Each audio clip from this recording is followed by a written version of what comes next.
Hi everyone and welcome to episode 280 of the Mighty Rights podcast. I'm Jack, as always joined by Casey. Now that It doesn't take much to get us hopes back up, does it? no, everything's fine. It's all been fixed. Look at us in our shiny new hat. Yeah, we were pretty down on everything with what we'd seen in the transfer window and the performances we'd seen. And I don't think that was being unreasonable, but one good performance at Hillsborough. And suddenly we're like, oh well, I guess it would be fair, given all the news, to say, I guess maybe.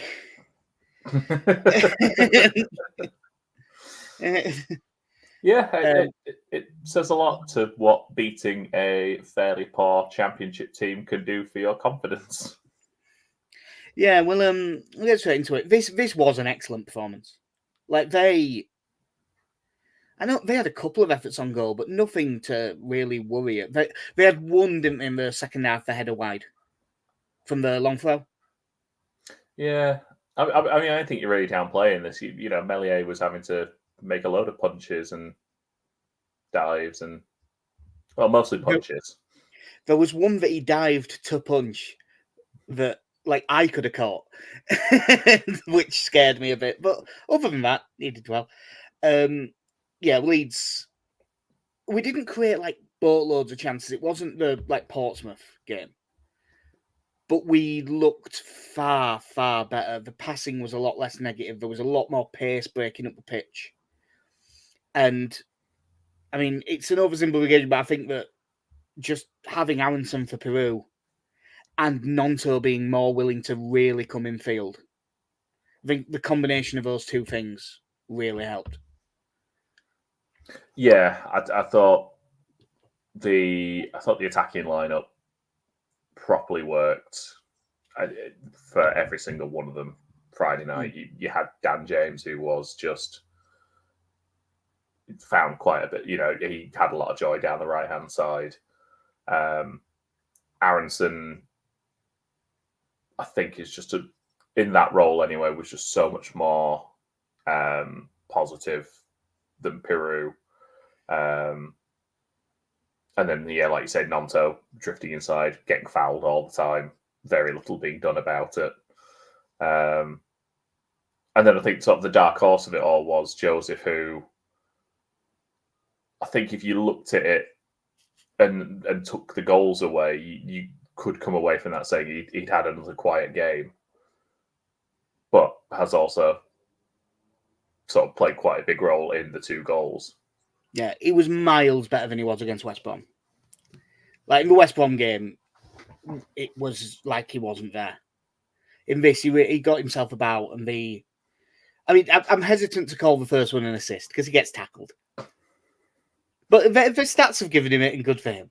But the second one's brilliant. We'll go for it. The first goal is the best bit of football we've played all season, really.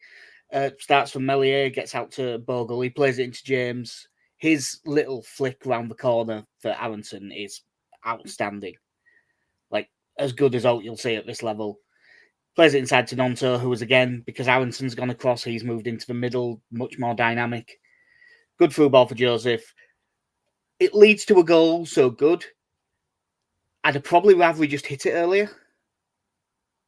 Like, got throughout the season, I think if he just hits that early, he'll be better off than try to turn back. But yeah, the tackle goes back against him, falls to Aronson, and he's very calm, takes his time, goes inside, lifts it over the keeper. Really good finish. And again, really glad to see him start the season well, because it doesn't half help just get everyone on side. Yeah, it's certainly in the league games, him getting 2 in 3 is absolutely not going to harm him. And like you say, I think overall, if you kind of go back to Joseph, you're there sort of wanting to hit that cross goal as he's going into the penalty area with it. Yeah, and then as soon as the tackle's made, you a bit disappointed that we've not got the shot off, but you got the look of the bounce. Aronson does well. I think he just has that little step inside, gets away from the defender, and as you say, it's a really tidy finish. Yeah, Jason's in the comments saying the whole move showed Brendan at his best and just what he can offer at this level. And that's true. Like we did all say, he should be really good at this level. We just need to see if he can stand up to it physically. And so far, while he still gets knocked over a bit, he does seem to be standing up to it a lot better. The second goal was at the start of it was very early second half, wasn't it? It was like, 48th minute. I've just looked. Leeds win it on the edge of the box. Junior Firpo makes a really good tackle just right of the centre of the pitch because that's what happens with Junior Firpo. But breaks to Joseph, and it's just I didn't really know because I think of him as a lead the line forward. I wasn't really expecting this, but just takes it forward 10 yards and just plays an absolute peach of a ball. Takes everyone out. Dan James runs onto it. Chips the keeper. I still think he meant to chip it a bit higher than he did. But he sat the keeper down, so it don't really matter. It's like if you manage to get the keeper to go the wrong way on a penalty, it then doesn't matter if it's right in the corner or not. And it's a fantastic goal, but the pass from Joseph is absolutely outstanding. Perfect. Absolutely perfect pass.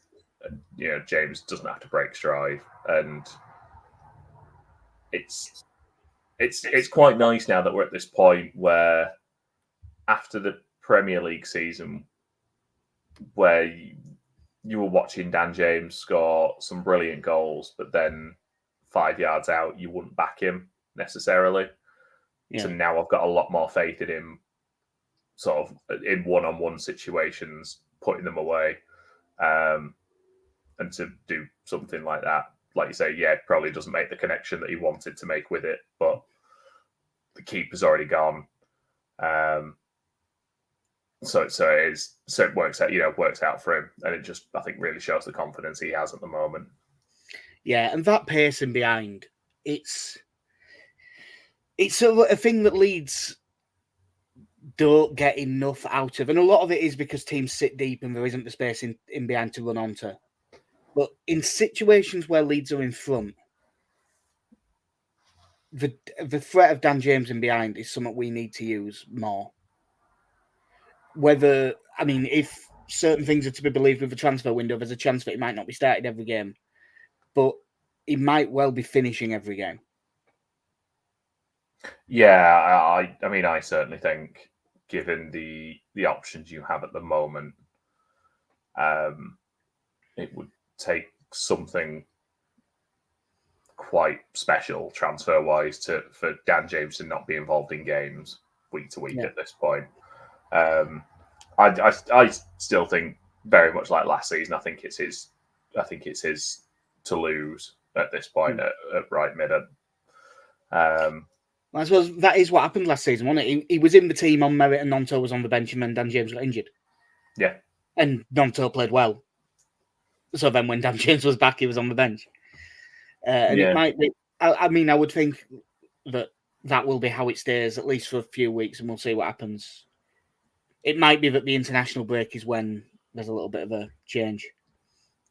It's not like those were the only chances either, like Strauch headed one just wide before the first goal that it was a touch behind him, but he would back himself to do better. Joseph had a couple of chances. The one in the second half, he should do better with. The one that he blazes over. He'll think he should have scored that. But we were just comfortable. And it's nice for us to have one of them where it was a pretty stress-free game. Once it went 2-0, the game was basically dead. And that's nice. That's a bit more what we were sort of January to March last year. Yeah, like you say, I think we were just comfortable the whole time. I think one of the things that I think we typically get on at Fark for is sort of making the subs late. But I think given the start of the season we've had, it's probably not the worst thing in the world to keep that starting 11 on the pitch a bit longer, keep them playing together, the extra 10, 15 minutes. And maybe just give them a little bit more time gelling together. Yeah. Well, obviously, the subs were very late in this one. Like the first one was Peru coming on the 84th minute. But It was a bit more understandable this time, given we had 2 goalkeepers on the bench and 3 children. Like, it was a bit more understandable, and it was going well. So, but we did have a new signing in the stands. That was nice. Yeah, watching on Largie Ramazani. It's still like we were on about when we were linked to him before. I don't actually know anything about him. It's just things people who have watched him have said. He looks like he's quite direct, skillful, runs at people, likes to cut inside and shoot, fits for more the kind of winger we would want. But I will just have to say what happens with all the people who are usually more informed than me seem quite excited. Again, just kind of off a stats basis, is had a fairly decent return in his time with Almeria. Yeah. There is the debate to be had as to whether that's one of the areas we needed strengthening in. But I suppose now, if you're looking at more often than not having Nonto, Aronson, and James on the pitch all at the same time, then all of a sudden, you kind of attacking midfield options are off the bench are a bit more limited. Yeah. Well, it's weird you say that. I'm not sure it's the area that we needed to strengthen. A guy to play on the left, nominally on the left, come inside, stronger on his right.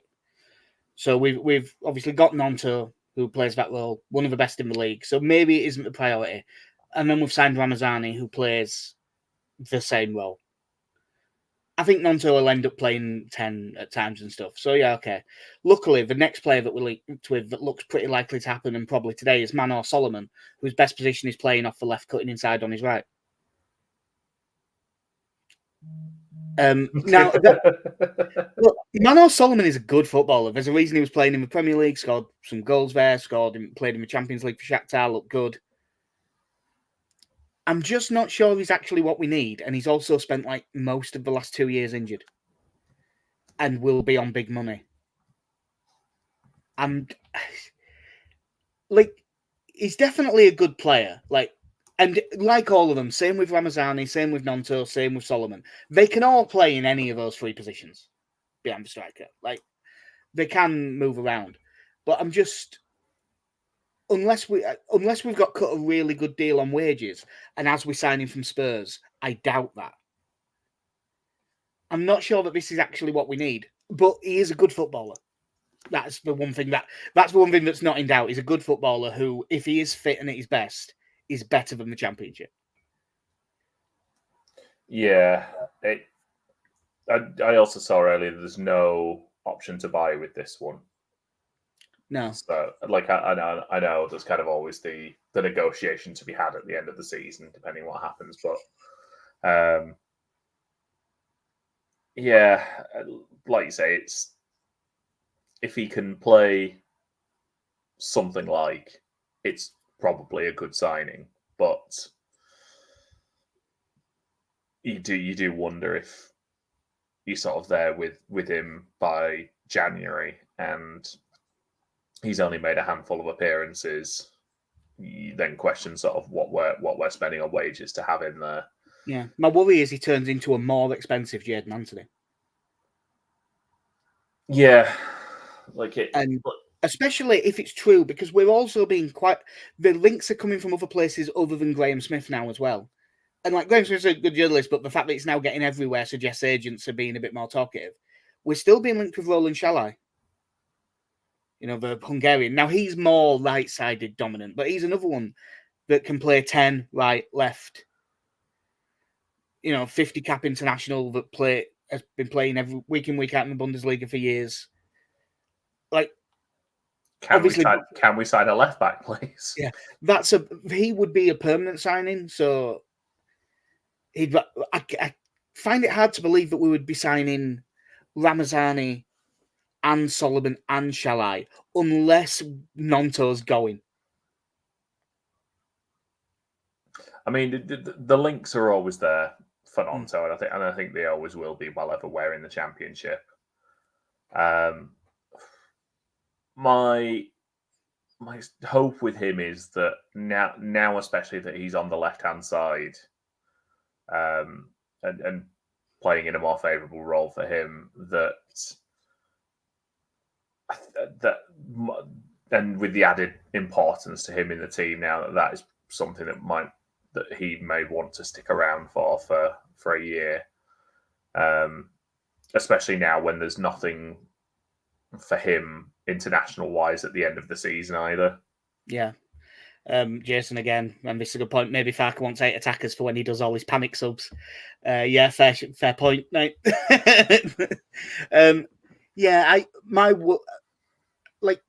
It's sort of weird with Shalai because I feel like Shalai I have watched play loads of times, but never for Freiburg.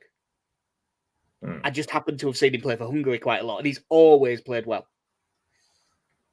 So I quite fancy signing him.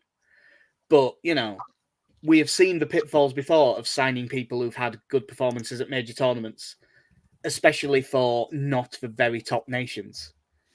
And then you sign them, Liverpool 2002. It doesn't always work. I'm not a fan of his haircut either. It's mildly concerning, but yeah. I know that's not a reason to sign someone, but the thing with Shalai is it will be a relatively, transfer fee wise, he'll be fairly cheap for the player he is because he's only got 1 year left on his deal at Freiburg. But yeah, I can't see us doing both unless Nonto goes. And at the minute, it's gone fairly quiet on Nonto, so we'll see what happens. Obviously, there's no way getting into it. The idea of signing Manor Solomon has turned Twitter into a fucking bin fire. It just has. They've managed to make it so that anyone who thinks signing him isn't necessarily the best idea for political reasons absolutely despises every Jewish person that's ever lived. And also on the other side, there's people who think, oh no, absolutely everything's fine over there, nothing's ever happened that's gone wrong. And you're just like, oh, come on, just live in the real world. It's not... Basically, some people think we're signing Benjamin Netanyahu. Which we're not. Also, KC, I do want to point out this comment with you. An old man doesn't like younger man's haircut. Just to let you know, KC, you have been described as an old man. Wow. And more importantly, Roland Shalai is 7 years younger than you. Jesus Christ. Yeah. Just to steer us on a completely different course, did you know that... have you seen who Freiburg's left back is? Freiburg's left back now? Yeah. No, I don't believe so. It's a different person, but essentially it's Chris Gunter. Oh, have they got one of the... Because it's a very common... They have Christian Gunter. Yeah. Yeah. I feel like his brother also played. But I'm not sure. Maybe. I don't know, but my gut says maybe. All I can tell you is that after graduating from secondary school, he completed instruction and schooling as an industrial mechanic at St. Georgian. Wow. Well, that's that's what you want in a defender. Yeah, I'll go with that. Like Steve Austin, he's a mechanic. Well, no, it must not be his brother, but I have just put in Christian Gunter brother, and the first thing that comes up is Chris Gunter, which is not his brother. There was talks that we've put in a bid for Gustavo Hammer from Sheffield United. Would be an awesome signing. We've apparently bid about 13 million, and you'd probably have to double that if you wanted it. Yeah. And I honestly, I think that this is just putting in a speculative bid to see if he suddenly started wanting to put in a transfer request and stuff. Which, if we're in the Premier League, he might, but he's not going to do that for another Championship move. I can't see that happening. Just the money will be too much. And there's also a bit of talk this morning of Joffrey going to Plymouth.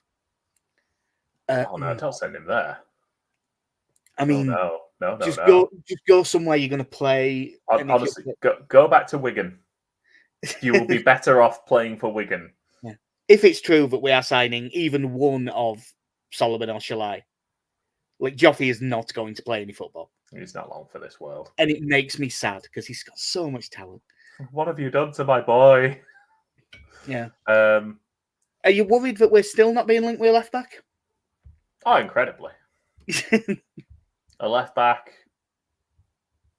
Well, I mean, Joe Rothwell is very much propping up the in case of emergency breakout last ditch centre mid.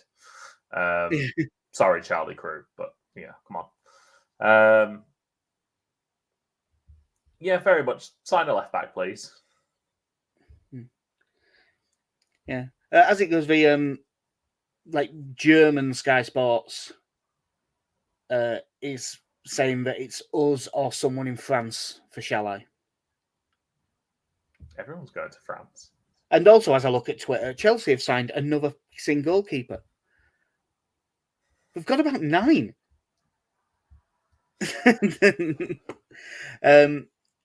So yeah, we'll see if any of those players are in today. The talk was that Solomon would be today because he had his medical a couple of days ago. So we'll see if that happens later on.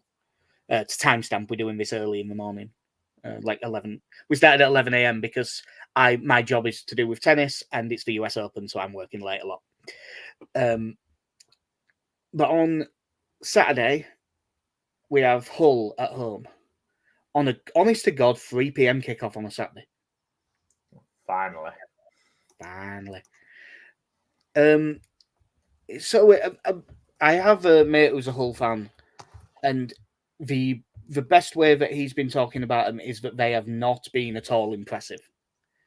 Which, the results back, they've drawn their 3 league games. 1-1 with Bristol City, 1-1 at Plymouth, 0-0 with Millwall. It's not looking good for my playoff shout for them. No, I mean, I can't remember, did, Greaves and... I mean, no, Philogene had already gone. I think that we did say that they'd lost a few players when you made the shout. But they've, been quite dull by all accounts. Like, the 1-1 draw with Bristol City was a last-minute equaliser. Against Plymouth, they were 1-0 down as well, and then 0-0. They don't seem to be up to a great deal. They've got Tim Volterin, who was the Hamburg manager. And by the looks of it, he's been playing sort of a 4-5-1, /4-3-3, depending on how much they push the wingers up. But it doesn't seem overly aggressive in any way. I wouldn't be at all surprised if they just come and sit behind the ball while ever it's 0-0 and just kind of refuse to come out. Yeah, I think from the players some of the players they've lost, and then also the loanees that I think returned last season as well. They haven't massively strengthened. I'm just having a look. They've got. Yeah, the main thing I was looking at is they have got Liam Miller on the left wing, who played really well for Preston against us last season, and gave us a really hard time. So, and as Bogle has been a bit suspect defensively, that's probably the main route to goal I can see for them. They played Mason Burstow up front in the last game, who I don't know if they've signed him permanently off Chelsea or got him on loan. But when he was on loan at Sunderland, he did absolutely nothing. I can only assume that he's in a category of his own of Canadians that have played in Scotland, Switzerland, and England. I don't know what happened to David Edgar, so. But yeah, loan at Kilmarnock. So played for Basel for a couple of years. Hull. One of those is a complete dump. It's Basel. Yeah, that it tells you the extent. It tells you really how